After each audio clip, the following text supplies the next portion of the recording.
ఈ స్థాయికి రావడం చాలా సంతోషంగా ఉంది. ఎందుకంటే క్రీడల పట్ల అభిమానం, ఆసక్తి ఉన్న జగన్మోహన్ రెడ్డి గారు యువతకి క్రీడల పట్ల ఆసక్తి, అవగాహన పెంచడమే కాకుండా ఆరోగ్యమైన అంటే హెల్తీ లైఫ్ స్టైల్ని అలవాటు చేయాలన్న ఉద్దేశంతో ఈ ఆడుదాం ఆంధ్ర అనే ఒక కార్యక్రమాన్ని రూపుదిద్ది దాదాపుగా 120 కోట్లని దీనికోసం కేటాయించి ఈరోజు మీరు చూస్తే కాన్స్టిట్యున్సీ స్థాయిలో, జిల్లా స్థాయిలో ఇప్పటికే గెలిచిన వాళ్ళందరికీ కూడా క్యాష్ ప్రైజ్తో పాటు మెడల్స్ ఇవ్వడం మీరు అందరూ కూడా గమనించారు. అలాగే సచివాలయ స్థాయి నుంచి బేసిక్ కిట్స్, టీషర్ట్స్, క్యాప్స్ ఇవ్వడమే కాకుండా నియోజకవర్గ స్థాయి నుంచి ప్రొఫెషనల్ కిట్స్, టీషర్ట్స్, క్యాప్స్తో పాటు మెడల్స్, ప్రైజ్ మనీ కూడా ఇవ్వటం మీరు గమనించారు. సో దాదాపుగా 12.5 కోట్ల రూపాయలని క్యాష్ ప్రైజ్గా ఈరోజు క్రీడాకారులకు అందించి క్రీడల పట్ల వాళ్ళకి మరింత ఆసక్తి పెంచే విధంగా ఒక మంచి ప్లాట్ఫామ్ని ఇవ్వటమే కాకుండా ఫ్రాంచైజీతో ఈరోజు ఎవరైతే ఈ 5 గేమ్స్లో ప్రతిభ చూపించారో వారిని నేషనల్, ఇంటర్నేషనల్ లెవెల్ క్రీడాకారులుగా రూపుదిద్దడానికి ఈ ఫ్రాంచైజీతో టైఅప్ చేసుకున్న విషయాన్ని కూడా మీ అందరికీ కూడా ఇప్పుడే తెలియజేయడం జరిగింది. సో ఆడుదాం ఆంధ్రాతో గేమ్స్ని కూడా యువతకు అందించారు.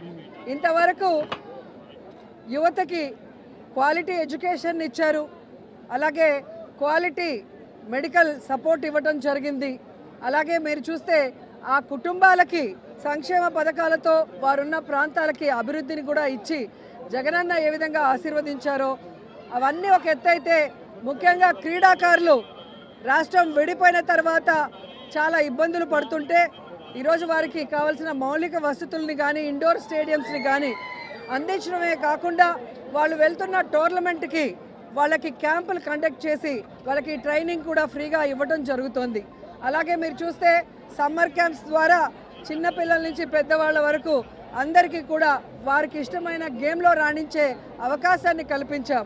అంతేకాకుండా సీఎం కప్ని నిర్వహించాం నేను మంత్రి అయిన తర్వాత. అలాగే జగనన్న క్రీడా సంబరాలు లాస్ట్ ఇయర్ చాలా ఘనంగా 1 నెల పాటు చేశాం.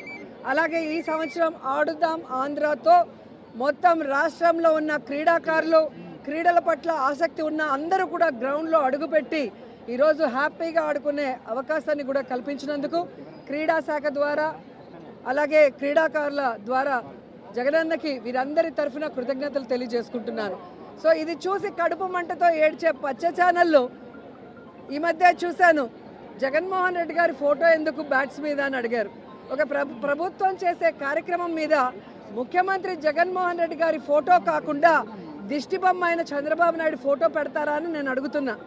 గతంలో చంద్రబాబు నాయుడు ముఖ్యమంత్రిగా ఉన్నప్పుడు ఆయన చేసిన వెల్ఫేర్ స్కీమ్స్ కానీ ఏవైనా ఉంటే, అంటే వాళ్ళు ప్రచారం ఎక్కువ చేసుకున్నారు, వెల్ఫేర్ అందించింది తక్కువ.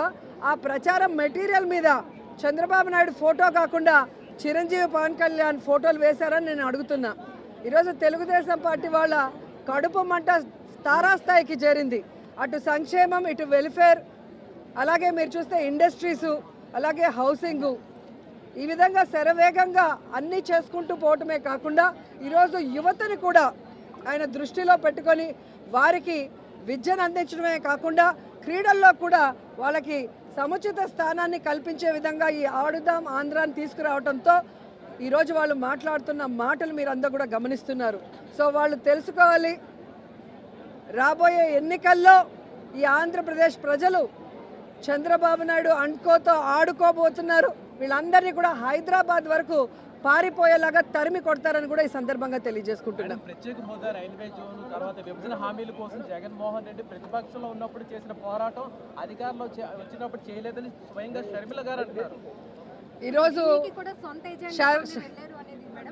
షర్మిల గారు మాట్లాడేటప్పుడు ఒకసారి ఆవిడ ఇప్పుడు ఏ పార్టీలో ఉందో ఒకసారి గమనించాలి. ఈ రాష్ట్రాన్ని విడగొట్టింది కాంగ్రెస్, ఈ రాష్ట్రానికి ప్రత్యేక హోదా లేకుండా చేసింది కాంగ్రెస్, ఈ రాష్ట్రాన్ని ముక్కలు చెక్కలు వైఎస్ఆర్ గారు చనిపోయిన తర్వాత చేయటమే కాకుండా